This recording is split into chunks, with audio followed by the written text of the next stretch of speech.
Amin. Bapak Ibu Saudara diberkati oleh Tuhan, malam ini firman Tuhan kita akan baca dari kitab Yesaya pasal 13 ayat 3. Demikian bunyi firman Tuhan. Celakalah nabi-nabi yang bebal, yang mengikuti bisikan hatinya sendiri dan yang tidak melihat sesuatu nyata. Bapak Ibu Saudara diberkati oleh Tuhan. Kisah yang dialami Yesaya adalah dia seorang nabi yang menyuarakan suara Tuhan di tengah-tengah umat pilihan Tuhan. Namun Bapak Ibu Saudara, ternyata ada penolakan yang dialami oleh hamba Tuhan ini. Dan Amos pun seorang hamba Tuhan untuk menyampaikan pesan Tuhan. Ia juga ditantang oleh Ahazia yang adalah nabi tulen pada saat itu. Ia dilaporkan kepada Raja Yerobeam atas keberanian menyuarakan kebenaran. Dengan keras amat yang mengusir Amos.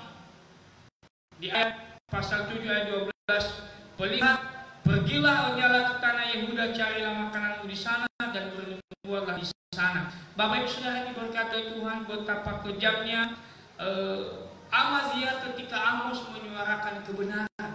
Karena Bapak Ibu Saudara, karena cukup pada waktu itu kebenaran itu sudah tidak dicintai oleh para nabi palsu yang pada waktu itu yang menyuarakan isi yang tidak sesuai dengan apa yang diharapkan oleh Tuhan boleh mereka beritakan. Nah, dalam hal ini Bapak Ibu Saudara diberkati oleh Tuhan, ketulusan ketika Tuhan mengutus menegakkan kebenaran yang di tengah bangsa yang sedang mengalami kemerosotan, Yehezkiel mengalami juga tantangan dan ujian yang berat seperti yang dialami oleh Nabi Amos. Ditolak, tidak diterima kebenaran yang disampaikan oleh Yehezkiel maupun oleh Tuhan. Sudah otomatis Yehezkiel menyuarakan pertobatan, menyuarakan penghukuman, menyuarakan tentang dosa, menyuarakan tentang semua perilaku-perilaku yang sudah dilakukan oleh umat Tuhan yang tidak dikehendaki oleh Tuhan setiap perbuatan mereka. Sehingga pada zaman itu Bapak Ibu Saudara diberkati oleh Tuhan, dengan banyaklah bermunculan hamba-hamba Tuhan palsu di tengah-tengah bangsa Israel.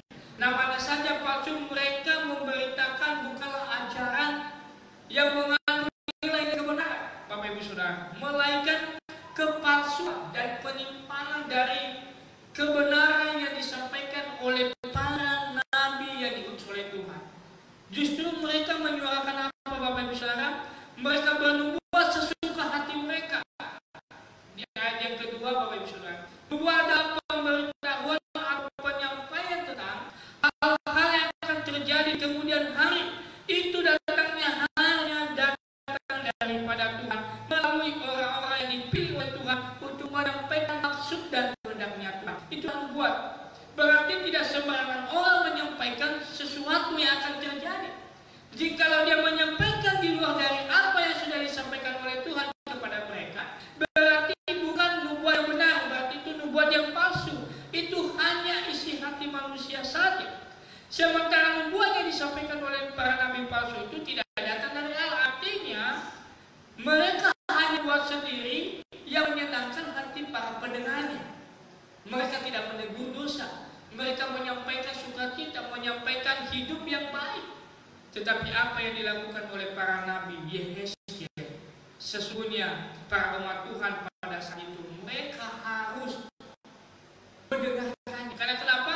Bapak Ibu Saudara diberkati oleh Tuhan, perlihat mereka menipu dan firman mereka adalah bohong. Mereka berkata demikian firman Tuhan, padahal Tuhan tidak mengutus mereka dan mereka menanti firman itu digenapinya. Nah, Bapak Ibu Saudara diberkati oleh Tuhan, inilah yang menjadi perenungan bagi kita pada malam hari ini. Tentu kita harus peka mendengarkan mana yang baik, mana yang dengar, mana yang benar, yang harus kita serahkan dalam kehidupan kita. Oleh karena kenapa Bapak Saudara diberkati oleh Tuhan, ketika kita mendengarkan sesuatu, bahkan firman Tuhan sekalipun, jika itu tidak menyenangkan di hati kita, jika itu kita mendengarkan dan kita tahu itu salah, Bapak Ibu Saudara, maka seharusnya kita cepat-cepat untuk menolaknya.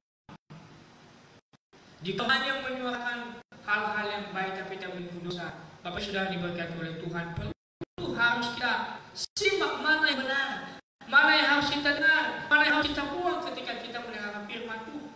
Terkadang firman Tuhan disampaikan hanya enak kita dengar, tetapi tidak mengubah hati kita, tidak ada sukacita di dalam diri kita, tidak membuat kita semangat untuk berpengharapan kepada Tuhan. Karena kenapa?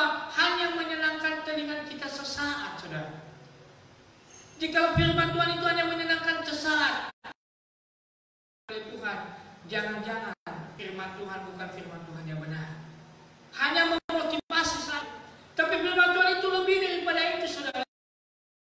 Ditegur, kita harus dikuatkan, kita harus dibimbing, bahkan kita juga ditunjukkan jalan yang harus kita jalankan di dalam hidup kita. Nah, oleh karena itu Bapak Ibu Saudara diberkati oleh Tuhan, setiap kita pasti punya Alkitab di rumah masing-masing. Setiap kita pasti membaca setiap renungan. Oleh karena itu mari kita saling teliti, Bapak Ibu Saudara. Mana suara Tuhan, mana suara yang bukan suara daripada Tuhan. Oleh karena itu, sebagai hamba Tuhan dan seluruh jemaat yang kami kasihi, kiranya kita memiliki kepekaan rohani. Para nabi pada saat itu mereka menegur umat Tuhan supaya bertobat. Mereka menegur umat yang dikasihi Allah supaya mereka kembali kepada Allah. Itulah tujuan firman Tuhan sebenarnya. Itulah tujuan Allah memberikan firman-Nya di tengah-tengah kita, supaya kita yang sudah sesat jalannya, supaya kita yang sudah tertutup hatinya, kita diingatkan kembali, kita dibaharui kembali untuk kembali kepada Allah sebagai sumber kehidupan ini, kembali kepada Allah sumber kehidupan kita, sumber segala sesuatunya, supaya kita tidak berjalan dalam kegelapan, mari kita berjalan kepada terangnya Allah. Itulah firman Tuhan yang kita baca setiap hari, supaya saya dan Bapak Ibu mengalami damai sejahtera daripada Tuhan. Kiranya firman Tuhan malam hari ini boleh memberkati kita. Mari kita berdoa. Bersyukur untuk firman-Mu pada malam hari ini Tuhan, mengingatkan supaya kami lebih peka lagi untuk mendengarkan suara Tuhan, supaya firman Tuhan itu mengubah hidup kami. Ampuni jikalau kami terkadang kami rindu hanya ingin memahami, mengerti, melakukan firman sesuka hati kami. Kami tidak mau bertobat, kami tidak mau ditegur. Malam hari ini ternyata firman Tuhan itu sesungguhnya menghibur kami, mengingatkan kami supaya kami kembali. Amin.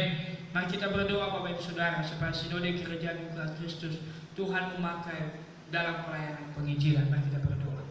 Bapak Ibu Saudara, kami berdoa buat sinode kami dan seluruh pos-pos pelayanan. Tuhan, Engkau pakai kami melayani Tuhan, menyampaikan kabar baik kepada siapapun, bagi keluarga kami yang masih belum percaya. Tuhan, Engkau mampukan kami. Dan kalau ini boleh selalu boleh didengar